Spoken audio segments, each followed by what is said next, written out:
Idishlarning jaranglagan ovozi oshxona sukunatini buzib turardi.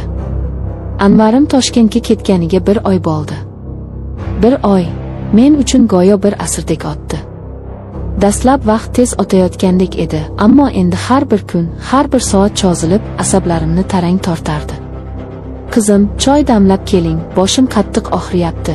Qaynonamning xonasidan kelgan ovoz meni xayollarimdan chalg'itdi. Xo'p bo'ladi, oyijon, deb javob berdim-u, choynakni gazga qo'ydim. Shu payt orqamdan kelgan qadam tovushlaridan seskanib ketdim. Qarashga ulgurmadim hamki yelkamdan kimdir ushladi. Qaynotam. Charchamadingmi, qizim? Uning ovozi har doimgidek bosiq, ammo negadir bugun boshqacha eshitildi. Yoki menga shunday tuyulayotganmidi? Yo'q, ota, rahmat. Hozir onamga choy damlayotgandim, dedim imkon qadar xotirjam ko'rinishga harakat qilib. Uning qo'li haligacha yelkamda turardi. Bu oddiy holdek tuyulishi mumkin edi, axir u menga ota qatori. Ammo vujudim beixtiyor taranglashdi. Uning barmog'i ro'molim chetidan chiqib turgan, sochim tolasini sekin silagandek bo'ldi. Yoki bu ham shunchaki tasodifmi? Ha, oying ham ancha tobi yo'q. Sen borsan baxtimizga, dedi u va nihoyat qo'lini oldi. Men yengil nafas oldim. Anvarjon telefon qildimi? Ha, kecha gaplashdik. Ishlari ko'p ekan. Erkak kishining ishi ko'p bo'ladi-da. Lekin yosh kelinni yolg'iz tashlab ketish ham yaxshi emas. Sen bu yerda zerikib qolayapsan. Uning so'zlarida qandaydir yashirin ma'no bor edi. U mendan nimadir xohlardi. Nima ekanligini tushunmasdim, lekin butun vujudim bilan his qilardim. Yo'q, ota, nega zerikaman? Oyijonim yonimda, siz borsiz. Ishlar bilan vaqt o'tgani bilinmaydi ham, dedim choynakni ko'tarar ekanman. U yo'limni to'sib turardi. Men o'tish uchun chetlanganimda u ham bir qadam yon tomonga yurdi. Yana yo'lim to'sildi. U menga tikilib turardi.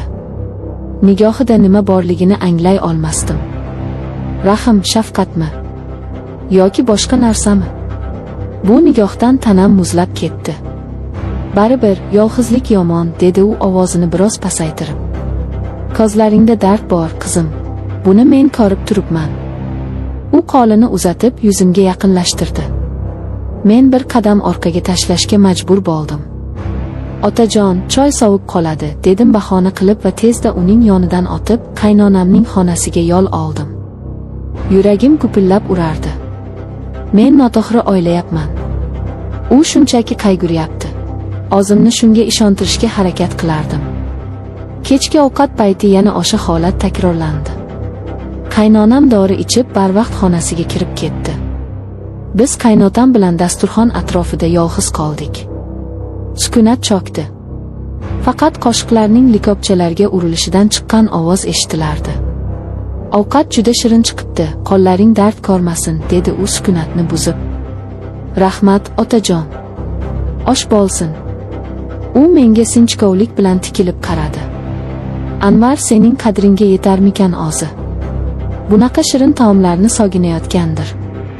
Albatta sog'inadi, dedim kulimsirashga harakat qilib. Senchi? Sen ham sog'inayapsanmi? Albatta. Qiyin bo'lsa kerak. Yosh bosh bilan erdan uzoqda bo'lish, uning so'zlari yana o'sha mavzuga burildi. U yana mendan nimadir xohlayotgandek edi.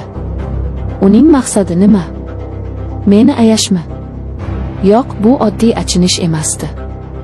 Bu boshqa narsa. Hamma narsaga ko'niksa bo'ladi, otajon, dedim. Suhbatni boshqa tomonga burishga harakat qildim. Bugun qo'shnimizning oxli kelibdi chet eldan. Qo'shnilarni qo'yib, dedi u so'zimni kesib. Gap senda hozir. Anvar bilan gaplashganimda aytaman, xotinini buncha qiynash yaxshi emas deb. U shunday deb menga yaqinlashdi. Men qimir etmay qoldim. Nafasimni ichimga yutdim. Uning yaqinligi meni bo'g'ayotgandek edi. U egilib sochlarimni hidlagandek bo'ldi. Men bu harakatni aniq his qildim. Sochlaring juda chiroyli, dedi u pichirlab.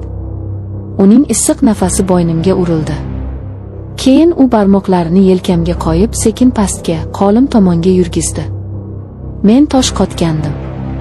Qo'rquvdan qanday harakat qilishni bilmasdim. Baqirsammi? Qaynonam eshitadimi? Eshitganda ham nima deyman? Qaynotam sochimni, yelkamni siladi deymanmi? Kulgili eshitiladi. Hech kim menga ishonmaydi. Balki bu shunchaki otalarcha mehrdir. Ammo ichimdagi bir ovoz yo'q. Bu mehr emas deb bong urardi. Ota, dedim titroq ovozda. U qo'lini oldi. Men esa sakrab o'rnimdan turdim va idishlarni yig'ishtirishga tushdim. Qo'llarim qaltirardi.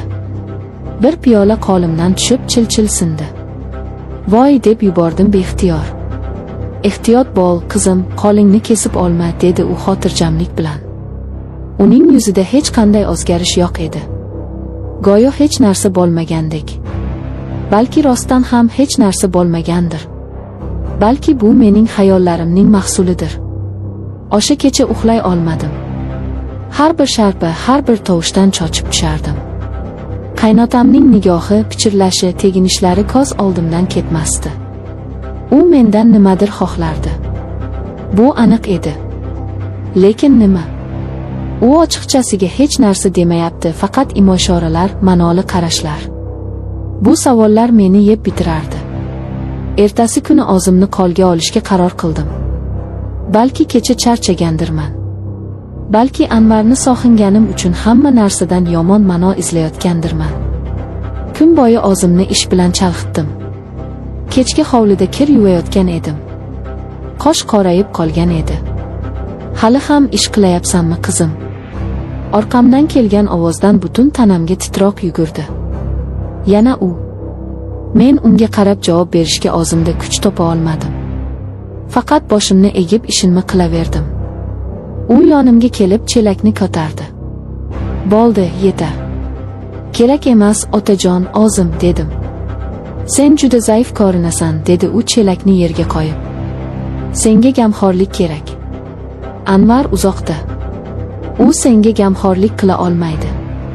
U menga juda yaqin keldi. Orqaga chekinishga joy yo'q edi. Orqamda devor. U qo'lini uzatib, ro'molim ostidan chiqib turgan soch tolamni ushladi va barmoqlari orasida aylantira boshladi. Uning ko'zlari galati yonardi. Bu otaning nigohi emasdi. Bu boshqa nigoh edi. Begona, sovuq va talabchan. Qo'rquv butun vujudimni qamrab olgandi. Ota, nima demoqchisiz? Dedim dadillik bilan. Nihoyat bu noaniqlikka chek qo'yish kerak edi. U kulimsiradi.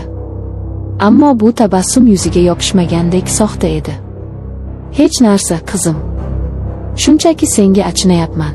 Yolg'izligingni ko'rib yuragim eziladi, dedi u va sekin qo'limdan ushladi. Kaftlari sovuq edi. Har qanday yordam kerak bo'lsa menga ayt.